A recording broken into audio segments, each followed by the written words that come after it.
Greetings once again, Time Patrollers. Duuz-Diz-Din back again with Dragon Ball Heroes. Super Dragon Ball Heroes, the Meteor mission, where Majin Azoto continues his reign of terror, consuming every bit of power he can in Universe 7, sending out pieces of himself, out to collect more and more power. Once done, they will all converge into one mighty being. It's actually pretty menacing, all things considered. And yet another excuse to use several character models. As on Planet Namek, New Planet Namek, Goku encounters none other than baby Vegeta, and they proceed to throw down. Naturally, Goku manages to overcome this, only to be confronted by Cell and Frieza, which, I mean, come on. But they do manage to get the upper hand on Goku for a time. That is until Vegeta shows up, and the two tag team to take the devious duo down. But Azoto, oddly enough, tries to make the duo a proposal. Meanwhile,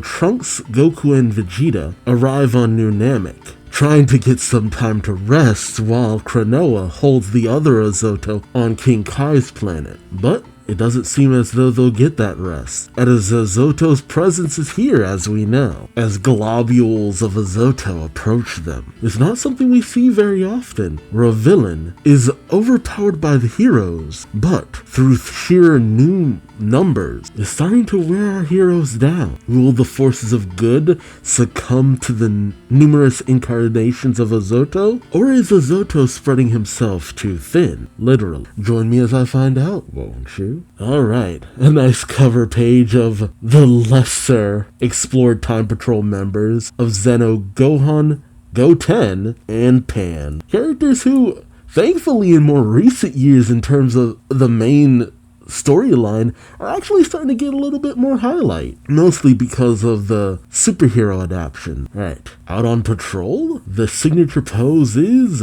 T. It's still wacky. It's Gohan doing what he does best, studying. Oh, it's the Ginyu Force. These guys with their weird poses. Everyone of the Ginyu Force strikes a pose and calls out their name. Recoome, Berter, Jace, Guldo, Ginyu. Together we are called the Ginyu Force. Oh, they were forming in front of Trunks, Goku, and Vegeta. Okay. I was wondering why there were several globs, but... And then the Ginyu one is just like, was the angle of the hands like this? And then he adjusts. Wow. Is it a detriment to Azoto that he's taken on their personalities as well? It's really hard to tell. As Goku gets up from taking a rest, Vegeta is unimpressed, although I love that Trunks is ready for anything, as Vegeta scoffs saying, "Frieza's army, more Azoto transformations, huh?" Oh, and he immediately goes for Recoome, elbowing him in the gut, and Recoome goes down.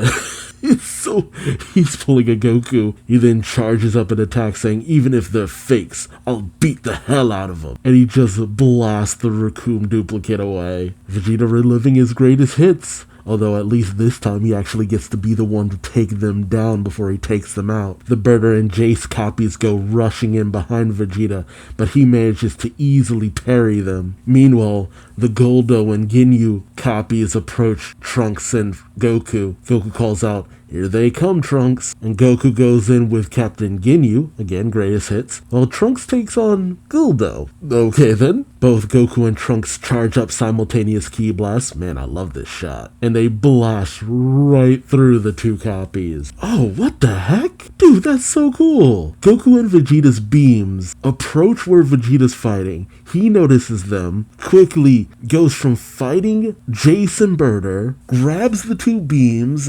charges the two of them up in his hands, and then fires them off at Jace and Berter, destroying them. That is sick. That is so cool.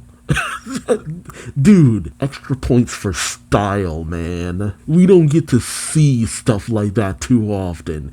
He could have just blasted them, let's be honest, but all the style right there. The Ginyu duplicates, the destroyed ones, start to form back into themselves as Trunks watches, saying, "Regeneration again?" Oh, and they form into Metal Cooler. Man, look, man, I get it. It was technically his strongest form, but second form cooler, our final form cooler, is so much more impressive. Come on, man. I always get metal cooler. Even when you guys got golden cooler, you barely used him. You went right back to metal cooler. And then it became golden metal cooler. I'm like, no, come on. Biggest pet peeve of this series. Get the super shredder looking ass dude who looks badass as all shit, and you never use the design. So frustrating. Well, Goku cracks his knuckles saying, Metal Cooler's next, huh? While Cooler charges up a death beam saying, oh, I thought I'd turn into the boss of the Ginyu Force, but this is his brother's form, huh? I love that even Azoto got it confused. It's like, they're essentially the same person. Cooler lets off a blast that, dang, that it ain't small, that engulfs a wide area so much that Goku, Vegeta, and Trunks have to dodge out of the way. Trunks calls out, be careful, both of you. His strength should have increased after merging with the other Azoto clones. Goku and Vegeta go into Super Saiyan, or at least I think it's just Super Saiyan. It gets kind of hard to tell sometimes. And they rush Cooler with Vegeta saying, I don't give a shit. Yeah, he would. And then the two of them go at it with Cooler. And as Vegeta goes in for a kick, it's stopped dead by Metal Cooler's body. Cooler gives a wry smile saying, this metal body is convenient. But Goku and Vegeta are undeterred, going in even harder. They go in with simultaneous kicks again. Love the choreography. Man, I wish the animation would use this choreography more often. Like, geez, some great ideas. Simultaneous kicks from Goku and Vegeta, and Metal Cooler is sent skidding backwards. But Goku and Vegeta then prepare themselves as Metal Cooler launches himself at them. Ooh, man, what a shot. I can almost feel it just coming at me. I gotta admit, while the art in the Super Dragon Ball Heroes manga isn't the absolute best, the choreography on display more than makes up for it, in my opinion. Like, man, if you had this in combination with, like, Toyotaro's artwork, oh man, what a visual feast. Oh jeez. Metal Cooler grabs Vegeta by the mouth and just flies back with him into a precipice. Trunks grabs his sword, calling out for his dad, goes in for Metal Cooler's neck, and it stopped dead. Metal Cooler looks back at Trunks without even turning his head, smiling, saying, you'll need 5 people to move this hard metal body. Metal Cooler's hard. Ooh. Suddenly he's kicked in the face, which actually manages to actually seem to do some damage. Oh, Goku's whipped out the Ultra Instinct as Metal Cooler is sent flying. And Goku calls out with a stern look saying, I'm not going easy on you now. While Vegeta goes into his blue evil mixed form, because the manga refuses to go into Ultra Ego, probably as not to supplant where the super manga is. Yeah, his blue berserk controlled form.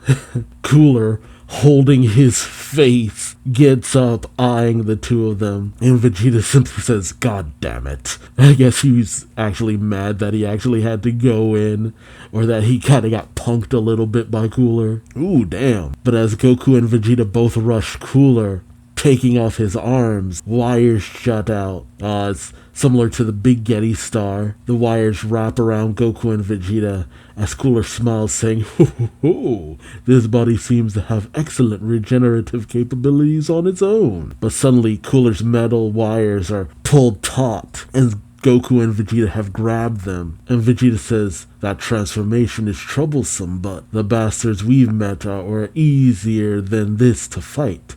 Time to overheat. And they charge Metal Cooler's body full of energy. Call back to when Metal Cooler first appeared, and they just blow him up through the overload of power. Although Trunks calls out to the two of them, be careful, both of you, as the bits of Azoto just go splashing to the ground. Trunks tells them, I'm sure he'll regenerate again. Vegeta looks down on the assembling pile of goo, and he says, I'm getting tired of this shit. Vegeta with the potty mouth. Suddenly several portals appear above the glob of Azoto, as he says, "Ho ho ho, you're right. It's time to end this trial session for those I ate." Other globs of Azoto come through the portal, coagulating together with the main one, as he says, "Ho ho ho, the clones I sent to other space-times. Looks like they've done their part and come back." Trunks looks on in horror. I mean, y'all could, I don't know, just blast them. See if you can just blast them to bits. But they just gotta let it happen. As Trunks says, him merging with only 5 clones made Father and Goku go all out. If he merges with this many clones, and as Azoto reforms, an aura of menace emanates from him. He looks to Goku and Vegeta says, "Now then, it's time to bid farewell. Goodbye." And as he perks up his third eye, he uses ignition vision, and just everything in the area explodes outward from Azoto. Man, the devastation looks wicked sick. We then cut to Trunks beaten on the ground as Azoto simply stands there menacingly, as Trunks thinks to himself, just one light strike had that much firepower, so this is the power of Imagine. But as Trunks rises up grabbing his sword, he starts to emanate power, calling out, "But I can't afford to lose here." And as he powers up into his god form, we see Goku and Vegeta still powered up, standing tall. As Goku questions, "I wonder how many more times we'll have to defeat him to kill him." Vegeta smiles, saying, "Who cares if it's 100 of millions of times? It's a good exercise after all." Of course, everything is training. Azoto says, "Oh, I was afraid you would break my heart." Ho ho ho. "All right, I'll surrender for now. However, I have a proposal for you. Would you be interested in hearing it out?" Ah, there it is again. We then pick up on the sacred land of the Kais in a certain history, where Azoto is saying the same things to Zeno, Goku, and Vegeta, with Vegeta saying, "A proposal? Bullshit. There's no need to ask." And Azoto says, "Well, don't be so hasty. Your friends will be coming too. If you want to save this history, you must follow me to the Azoto Palace. Allow me to guide you all." A creepy proposal for Goku, Vegeta, and the Zeno team. What awaits them at the Azoto Palace. Alright, and now we're caught back up with the anime. And I will say, given how the anime is, well, animated right now, no shade to the animation team, but right, it used to be that the anime always, at the very least, looked better than the manga, but now it's the manga that looks better than the anime, because now they're using the in-game CGI, which isn't the worst, but ooh baby.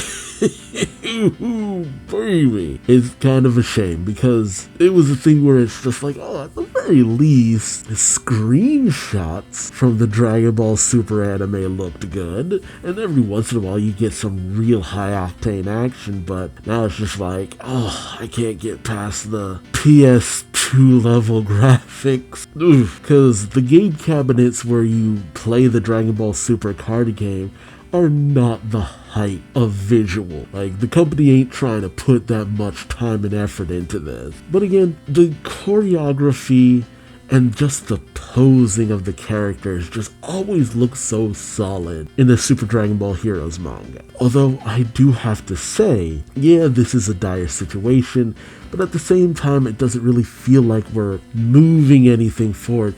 But that's just my perspective, because for me, Super Dragon Ball Heroes is always about, like, the demon character. Like, your Fu and your Toa and Mira. The Migra. I mean, we just dealt with the Migra.